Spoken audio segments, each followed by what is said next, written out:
ഞാൻ ഈ തുമ്പ പിഴുതെടുക്കുന്നത് എന്തിനാണെന്ന് മനസ്സിലായോ? എൻ്റെ വീട്ടിൽ അത്യാവശ്യം ചെടികളൊക്കെ ഉള്ളതുകൊണ്ട് വൈകിട്ട് കൊതുകിൻ്റെ ശല്യം വളരെ കൂടുതലാണ്. അതുകൊണ്ട് തന്നെ ഞാൻ ആഴ്ചയിൽ 2 ദിവസമെങ്കിലും ഈ തുമ്പ ഇട്ട് കുറച്ച് തൊണ്ടും കൂടിയിട്ട് പുകയ്ക്കാറുണ്ട്. കൊതുകിൻ്റെ ശല്യം മാറുന്നതിന് മാത്രമല്ല, നമ്മുടെ ചെടികളിലുള്ള കുറച്ച് പ്രാണികളും കീടങ്ങളും ഒക്കെ ഉണ്ടല്ലോ, അതിന് ഈ ആഴ്ച 2 ദിവസം നമ്മളിങ്ങനെ പുകയ്ക്കുന്നത്, എല്ലാ ദിവസവും ചെയ്താൽ അത്രയും നന്ന്.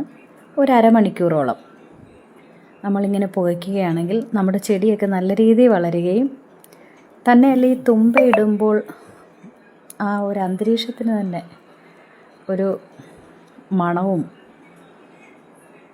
ഒരു നല്ലൊരു പോസിറ്റീവ് എനർജി കിട്ടാറുണ്ട്. മിക്കവാറും ഉള്ളവരൊക്കെ ചെയ്യുന്നതാണ്, പണ്ടുള്ളവർ ചെയ്തു വന്നിരുന്നതാണ്. എങ്കിലും ഇപ്പോഴത്തെ തലമുറയ്ക്കിത് അന്യമായതുകൊണ്ടാണ് ഞാനിത് ചെയ്ത് കാണിക്കുന്നത്. അപ്പോൾ എന്തായാലും ഒന്ന് പരീക്ഷിച്ച് നോക്കിക്കോ.